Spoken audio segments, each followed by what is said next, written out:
The 14th year of Chenghua. Chapter 135. How lucky!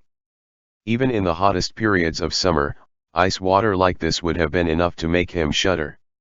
It wasn't something he wanted to experience a second time in his life. That was, if he still had enough life left to experience a second time at all. Long time no see, Sir Tang.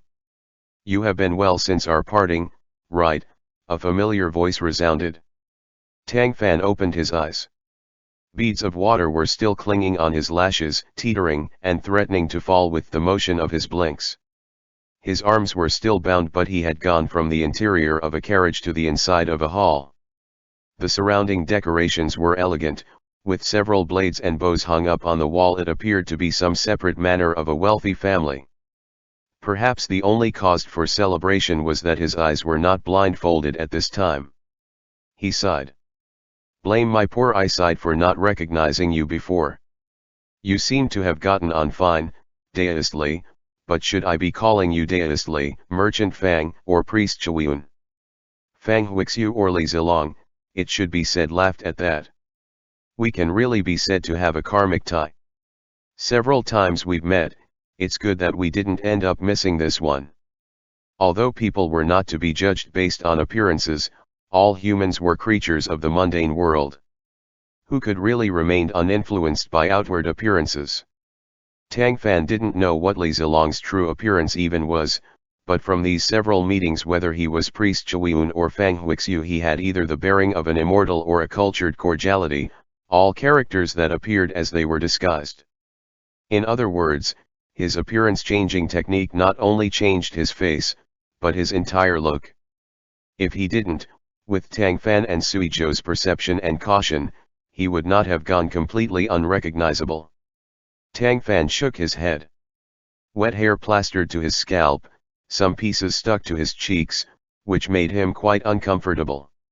How could having a tie with you not signify bad luck? That said, I hope we never have a destiny again. Using the opportunity while speaking, he began to take in the environment surrounding him. In addition to Li Zilong and Ji Min, there were several black-clothed people, each holding a weapon and sharp-eyed, guarding every corner inside the hall. He was well aware that even if he wasn't tied up, he wouldn't be getting out of here. Li Zilong clearly knew that he couldn't run, so he very generously allowed Tang Fan to look all around.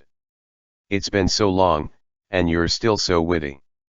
Reasonably speaking, we ought to have a nice, long reminiscence after being apart for so long, but I'm short on time. Thanks to you, most of the foundation I worked hard to create for so many years is ruined. I thought I would be able to come to Jiangxi and live the latter half of my life in peace, yet you chased me down here yet again. You really won't go away, Sir Tang. The deeper his hatred for Tang Fan was, the softer his tone of voice became. Dynasty, you saying so is a great false accusation, Tang Fan said, sighing. As you can see, me coming here this time had been to investigate the Imperial exam fraud, which was far removed from you. I also didn't provoke you of my own initiative. And yet, I've ended up tied up, while you instead say that I'm bothering you. Does that have any logic? If I had known beforehand that I would meet you here, I wouldn't have come even if I was beaten to death. Li Zilong smiled lightly. Really? It's good that you did, then. How else would I have witnessed your grace in judging cases like a god? Tang Fan smiled bitterly. We've known each for so long, and know each other to the course. Don't poke fun at me, Dynasty. Li Zilong stroked his beard, his other hand behind his back, and slowly walked a few steps to be in front of Tang Fan.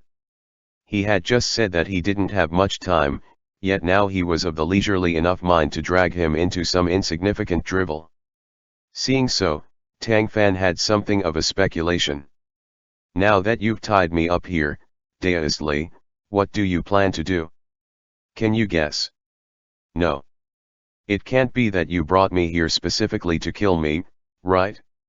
This Tang is an insignificant pawn, why bother going to this trouble? You're too modest. I heard you're already at 3rd rank. That's pretty quick. You would have been able to join the cabinet in not too much of a time. If you weren't here today, maybe you would turn into the great Ming's youngest minister, Li Zilong jested. The man had fallen to this plight, his final layer of hidden identities as Fang Huixia getting revealed, and should have been antsy or stomping mad, but was still have the time to joke with Tang Fan. It had to be said that he held the slight bearing of a formidable hero. What a shame it was that a world at peace did not need one of those. Tang Fan shook his head. I dare not think about that. If you have something urgent, you can go on and do it. No need to mind me. Li Zilong smiled playfully. Why would I want to cast you aside, Sir Tang? In regards to our friendship, I'll have to send you off to see the one you want to see. Tang Fan feigned surprise. Who else would I want to see, apart from you? Suizhou. Don't you want to? Is he also in your hands? Very nice, very nice. Have him come out now, lest he'll keep saying that I'm useless. This time, I can have a nice laugh at him, Tang Fan said with a smile. Don't be anxious. Didn't that Sui person go looking for the silver mine after hearing about it? That was actually fake news that I spread. The mine has long been emptied, but I left some good stuff for him. As long as he gets in when the times comes. Witnessing Tang Fan's collected expression finally change a bit, Li Zilong couldn't help but laugh, extremely gratified. Tang Fan, I thought you would keep pretending until your death. So, you can get scared. Tang Fan shook his head with a bitter smile. It seems that I'm a failure as a person. Friends betraying me aside, even an old acquaintance like you has his heart set on having us die. Jimin, standing nearby, remained expressionless, as if Tang Fan wasn't talking about him. Truthfully, if you hadn't killed my adopted son Li Man and ruined my good deals too many times, I wouldn't be specifically making things hard for you, Li Zilong instead comforted.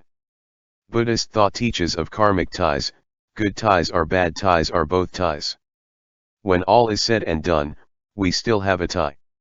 Tang Fan nodded, unsure of how to react. You're right.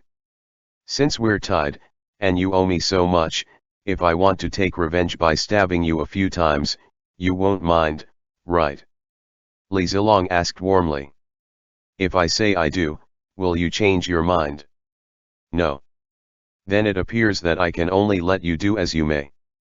Li Zilong wanted to say something, but saw someone rush in from outside. Second in command, everything is ready, they said, clasping their fist. He nodded. All of you keep drawing back in bits. I'll come out in a quarter of an hour. Tang Fan inwardly sighed. If Li Zilong wanted to flee, he wouldn't have bothered with him, a burden. It appeared that he would only be living for a quarter hour more. As expected, after the other party agreed and left, Li Zilong grinned at him. Blame me for being unable to contain my joy at meeting you, Sir Tang. We've been chatting for so long. I wanted to cut your flesh off bit by bit until you died in agonizing pain, but it's too late for that now. Looks like I can only stab you a few casual times. Where do you want me to start? On the eve of his death, Tang Fan didn't neglect to joke around.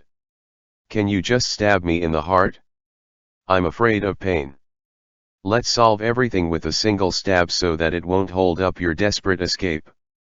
Confronted with someone like this, Li Zilong wasn't sure if he should say that he was very brave, or brainless. In reality, he felt not only pure hatred for Tang Fan but an abundance of appreciation for someone of similar talents.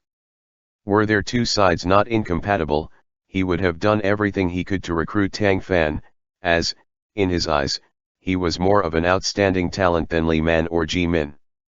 However, just like how Tang Fan knew Li Zilong could not be enlisted and amnestied by the court, Li Zilong knew that Tang Fan would not be persuaded. That won't do.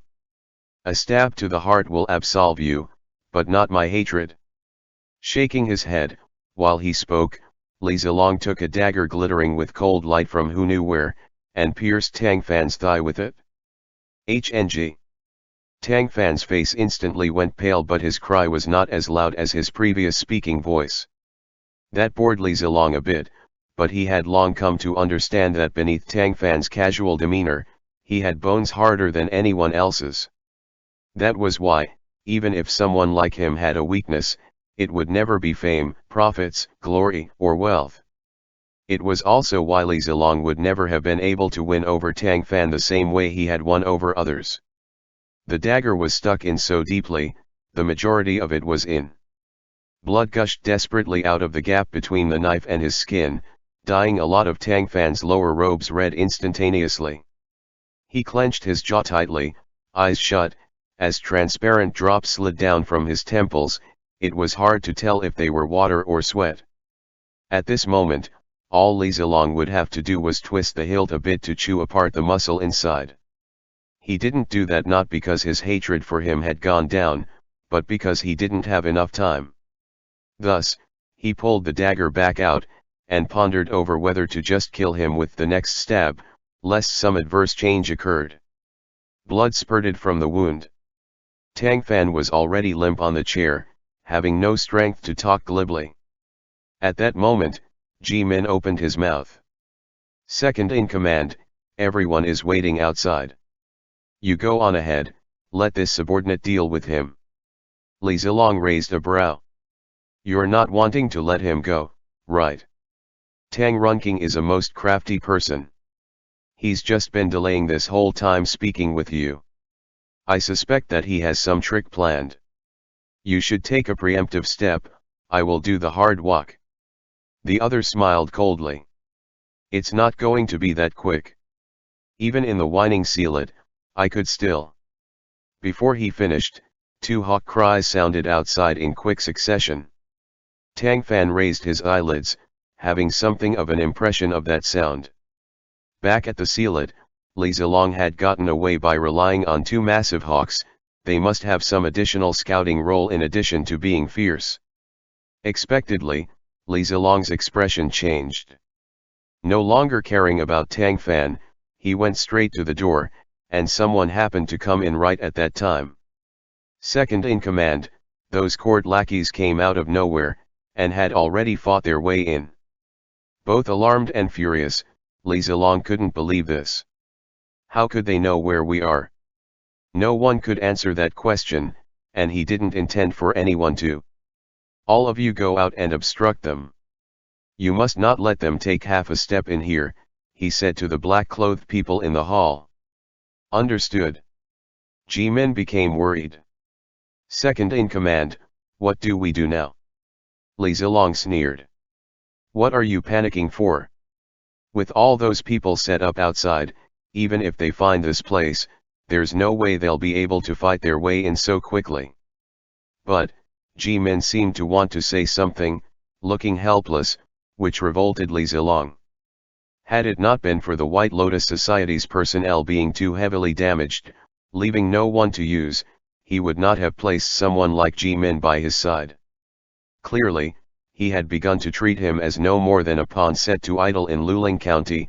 Who could have known that he would be forced to start using even that disposable pawn, in the end? On another side, he felt this rather strange.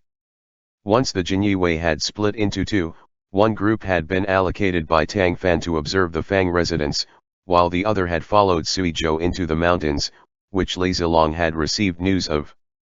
He was cautious everywhere he went in Luling County, never to repeat the same misstep and spoiling his efforts for want of one basket, which was why he had idly chatted with Tang Fan here. He had convinced himself that he was hidden so well here, no one would be able to find him. Why were court lackeys attacking his door now, though? He was in a rush and didn't have time to think further on it, turning to stride toward Tang Fan with an intent to use him as a hostage. In that moment, he was grateful that he hadn't hurried to kill this man before, as he still had a use now. Having him as a meat shield, he predicted that no matter how crazy those Jinyue went, they would definitely be too afraid to openly shoot a third-rank official.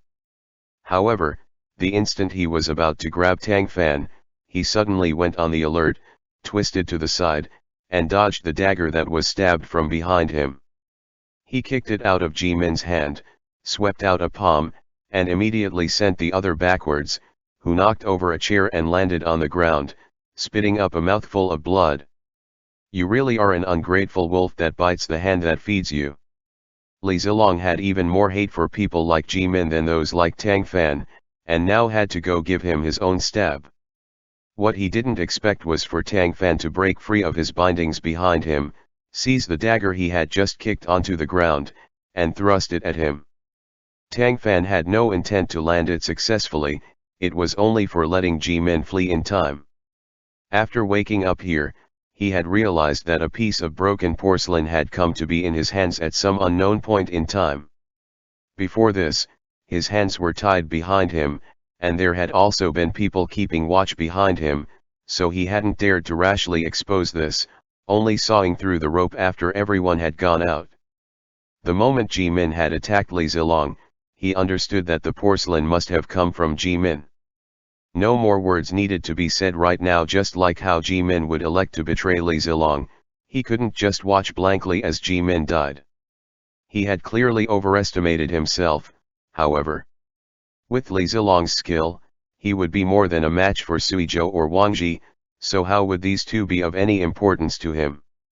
It was only because Tang Fan still had some use that he hadn't killed him prior to this. Seeing the other strike at him, he laughed coldly, as this was exactly what he wanted. He didn't pay any mind to that dagger, grabbing Tang Fan's shoulder and starting to drag him away. Then, a figure darted over from the side, threw himself at him, and firmly held on. Go! Ji Min hissed out. He knew no martial arts and couldn't match even one move of Li Zilong's, but when he used all of his strength to hold onto him, the other's punches and kicks couldn't get him off. Eyes brimming with hot tears, Tang Fan gritted his teeth but didn't hesitate for a moment as he turned and ran out the door with all of his strength. He couldn't allow Ji Min's bravery become a joke. Watching Tang Fan's figure vanish beside the door frame, Li Zilong became incensed, viciously palm-striking Ji Min's body several times. The other kept spitting up fresh blood yet still refused to let go, his nails deeply embedded into the other's skin while he himself could feel nothing anymore. After a short while, Li Zilong finally tore him off. Not bothering to find Tang Fan to be a hostage, he ran straight for the rear entrance. However, when he was only a few steps away, the sound of cut air attacked the back of his head. He dashed to the side, an arrow flitted right past his ear, lodging halfway into the wall before him. And, leaping up high behind him was someone hacking towards him with a spring-gilt saber. It was Sui Zhou, who should have died in the mines. He cannot retreat, nor could he escape. Li Zilong gritted his teeth, obliged to draw out his flexible sword and fight. Experts exchanged moves, the image of blades flashed. How fervent the battle was needed no mention. Tang Fan had returned, not to watch the fight but for the sake of Ji Min, who was lying there. He had been struck by Li Zilong several times, his internal organs were heavily damaged. Tang Fan didn't dare to even bring him outside the hall, only able to move him to the nearest corner to avoid the fight, then carefully support his neck while he pat his cheek. Zimming, zimming. After calling out many times, Ji Min's body slightly jolted, his eyelids forced open a gap. He appeared to want to say something, but his voice was too quiet. Tang Fan had to lean down to hear him. The wound on his leg had only been haphazardly bandaged using his outer garment, blood still minutely flowing from it and his entire leg hardly able to move, but he had no spare time to care about all that. He even forgot his physical pain to hug him tight.